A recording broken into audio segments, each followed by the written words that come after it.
Hello friend, welcome to my YouTube channel Jain bakery वाला। आज हम एसक्यूएल के टॉपिक है store procedure with output parameter.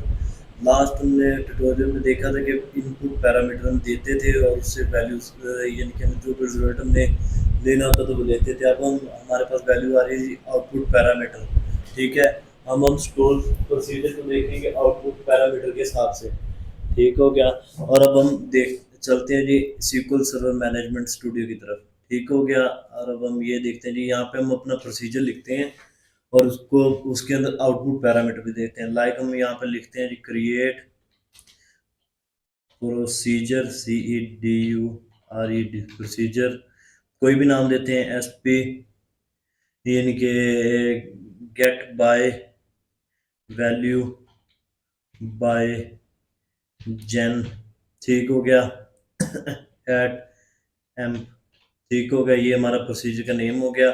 अब इसके अंदर हमने क्या करना जी, हमने इसके अंदर सबसे पहले वेरिएबल डिक्लेयर करने हैं। एट जेन एन वार चार, क्योंकि लास्ट यानी कि हमने ट्यूटोरियल के अंदर ये भी गलती की थी। ये देखें, एन वार चार था, हमने एन। ठीक हो गया। 10। ठीक हो गया।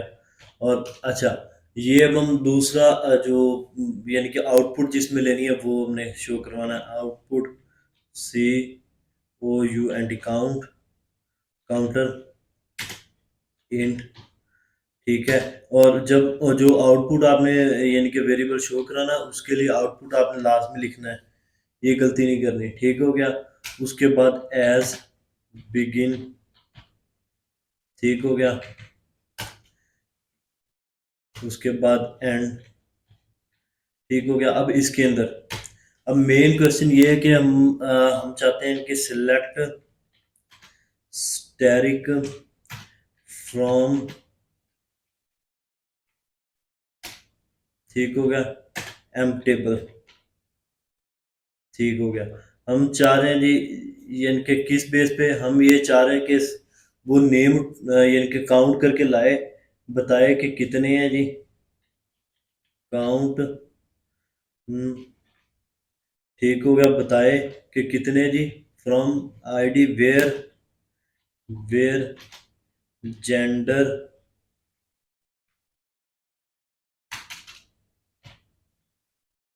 Gender is equal to male कितने हैं जी। ठीक हो गया। यानी कि वो काउंट करके बताया कि इस टेबल में मेल कितने हैं और फीमेल कितने हैं। ये मेल है, अगर हम यहाँ पे करेंगे जी F, तो ये फीमेल। ठीक हो गया। ये फीमेल। ठीक हो गया। अब हम इसको करते हैं जी इसके मुताबिक। यहाँ पे ये हमारा आउटपुट है, तो हम यहाँ पे इसके अगेंस्ट दे देंगे। ठीक हो गया। तो ये हमारी जेंडर है, जो जेन आएगा इसके अंदर, ये हम दे देते हैं इसमें। ठीक हो गया। ये हमारा प्रोसीजर लिखा गया। ठीक हो गया। ये प्रोसीजर, ये तो हमने एक लाइन का है ना। जब हमारे पास प्रॉब्लम आती है तो इसके अंदर काफ़ी बड़े बड़े प्रोसीजर लिखे जाते हैं। ये अब क्या कह रहा है जी, जेन के अंदर वैल्यू यानी कि एरर आ रहा है। उसने कहा जी काउंटर। अच्छा, काउंटर। अच्छा, काउंटर ना, यहाँ पे काउंटर की जगह हम ना टोटल कर देते हैं, क्योंकि काउंटर वो काउंटर वैसे भी है और काउंटर भी ये यानी कि सिस्टम नेम है। टोटल काउंट लिख देते हैं। ठीक हो गया। हम यहाँ पे इधर भी अब टोटल काउंट कर देते हैं, क्योंकि ये यहाँ पे एरर दे रहा है। ठीक हो गया। अब देखते हैं जी क्रिएट प्रोसीजर। अब यहाँ पे किधर दे रहा जी, @जेन। ओ हो। अच्छा, यहाँ पे दोनों में एरर ये है जी, यहाँ पे नहीं डाला हमने, यहाँ पे भी नहीं डाला। ठीक हो गया। अब हम देखते हैं जी, इसको रन करके देखते हैं। ये हमारा प्रोसीजर लिखा गया। ठीक हो गया। अब हमने प्रोसीजर को देखना कैसे है। ठीक हो गया।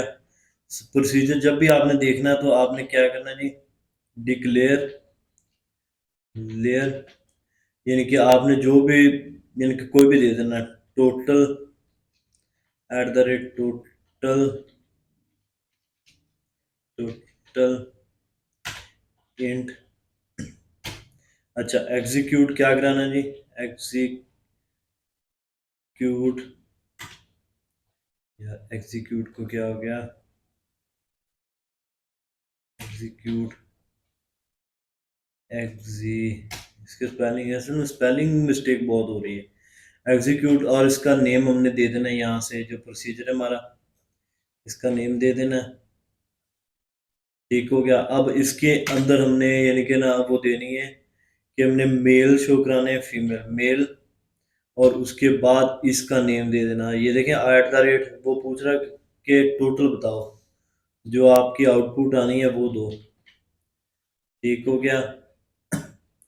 तो नीचे इसके हम इसको प्रिंट करते हैं जी। ठीक हो गया। अब हम देखते हैं जी हमारा रिजल्ट क्या आता है। ज़ीरो आ गया क्योंकि हमने यहाँ पे आउटपुट नहीं लिखा, यहाँ पे आउट लिख देते हैं। अब देखते हैं जी अब क्या आ रहा है। ये देखें अब बिल्कुल ठीक आ रहा है। ठीक हो गया। अगर हम यहाँ पे अब सेकंड दे देते हैं फीमेल, ठीक हो गया। तो ये अब पैरामीटर यहाँ से वैल्यू जो फीमेल दी है ये उसके अंदर जा रही है, जो टोटल वैल्यू वहां से काउंट होके आ रही है वो इस टोटल में आ रही है, और यहाँ पे हम प्रिंट करवा रहे हैं। ये देखें जी, ये थ्री हो गई। तो अब हमने इसमें क्या किया जी, हमने यहाँ पे स्टोर प्रोसीजर विद पैरामीटर किया, आउटपुट पैरामीटर, यानी कि हमने आउटपुट ली है स्टोर प्रोसीजर से ना। अच्छा, तो लास्ट ट्यूटोरियल के अंदर मैं ना इस पे फंस गया था कि प्रोसीजर को डिलीट कैसे करना। ठीक है। तो अब हम यहाँ पे प्रोसीजर को डिलीट करने का ये तरीका है कि आपने यहाँ पे store procedure, drop store procedure, उसका नेम ये देना है आपने, फिर जाके वो डिलीट, ये देखिए अब डिलीट हो गया।